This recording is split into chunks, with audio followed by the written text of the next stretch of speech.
1 Samuel 3. Now the boy Samuel was ministering to the Lord before Eli, and word from the Lord was rare in those days. Visions were infrequent. And it happened at that time, as Eli was lying down in his place, now his eyesight had begun to grow dim, and he could not see well.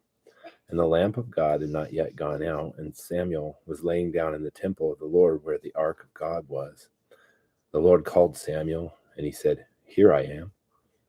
Then he ran to Eli and said, "Here I am, for you called me." But he said, "I did not call. Lie down again." So he went away and lay down, and the Lord called yet again, "Samuel." So Samuel arose and went to Eli and said, "Here I am, for you called me." But he answered, "I did not call, my son. Lie down again." Now Samuel did not yet know the Lord, nor had the word of the Lord yet been revealed to him. So the Lord called Samuel again for the third time. He arose and went to Eli and said, "Here I am, for you called me." Then Eli discerned that the Lord was calling the boy. And Eli said to Samuel, "Go lie down, and it shall be, if he calls you, that you shall say, 'Speak, Lord, for thy servant is listening.'" So Samuel went and lay down in his place. And then the Lord came and stood and called as at other times, "Samuel, Samuel." And Samuel said, "Speak, for thy servant is listening." And the Lord said to Samuel, "Behold, I am about to do a thing in Israel at which both ears of everyone who hears it will tingle.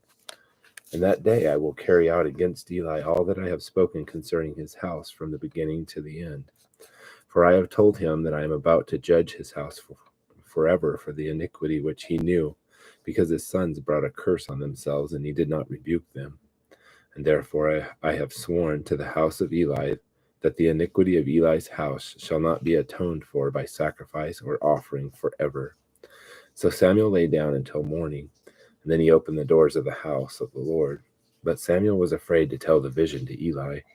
Then Eli called to Samuel and said, "Samuel, my son." And he said, "Here I am."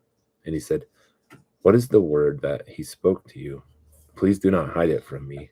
May God do so to you, and more also, if you hide anything from me in all the words that he spoke to you." So Samuel told him everything and hid nothing from him. And he said, "It is the Lord. Let him do what seems good to him." Thus Samuel grew, and the Lord was with him, and let none of his words fail. And all Israel from Dan even to Beersheba knew that Samuel was confirmed as a prophet of the Lord. And the Lord appeared again at Shiloh, because the Lord revealed himself to Samuel at Shiloh by the word of the Lord.